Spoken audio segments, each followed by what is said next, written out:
एक राजा था जिसके यहां बेटा पैदा नहीं हो रहा था। उसे किसी तांत्रिक ने सलाह दी कि आप ही के राज्य में किसी छोटे बच्चे की बलि चढ़ा दीजिए, अगले 1 साल में आपके यहां बेटा पैदा हो जाएगा।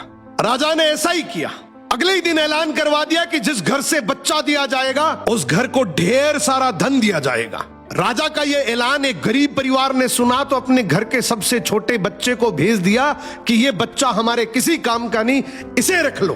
अब बलि चढ़ाने की पूरी तैयारी हो गई। राजा ने बच्चे से पूछा, कोई तुम्हारी आखिरी इच्छा?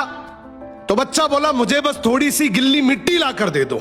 मिट्टी लाई गई तो उस बच्चे ने उस मिट्टी से छोटे छोटे 4 मकान बनाए और उसके बाद एक एक करके 3 मकानों को लात मारकर गिरा दिया। एक को रहने दिया और उसके सामने हाथ जोड़कर दुआ की और राजा को बोला, अब मेरी बलि चढ़ा दो। यह देखकर राजा को बड़ा अजीब लगा। वो डर सा गया कि शायद बच्चे ने कोई तंत्र विद्या की हो। उसने बच्चे से पूछा, तूने ये क्या किया था?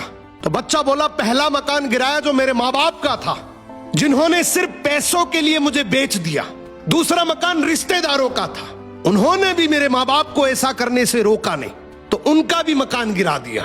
तीसरा राजा जी आपका तो काम है लोगों की रक्षा करना, लेकिन आप भी अपने लालच के लिए रक्षक से भक्षक बन गए। आपने तो अपने लालच के लिए मेरी जिंदगी खत्म करने की सोच ली, तो मैंने आपका भी महल गिरा दिया। और ये चौथा मेरे भगवान का घर है, उसके सामने मैंने हाथ जोड़कर कह दिया कि अब सब तू संभाल लेना। राजा ने बच्चे की बात सुनी तो आंखों में आंसू आ गए और गहराई से सोचा कि किसी हंसती खेलती जिंदगी को खत्म करके मुझे बेटा मिल भी गया तो मेरे किस काम का, क्योंकि मेरे राज में न्याय की भूल हो सकती है लेकिन उस ऊपर वाले की डायरी में गलती की कोई गुंजाइश नहीं है।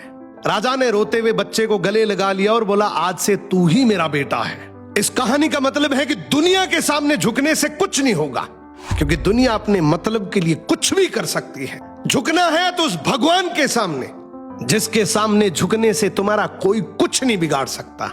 समर्पण करना है तो उस परमपिता परमेश्वर को करो।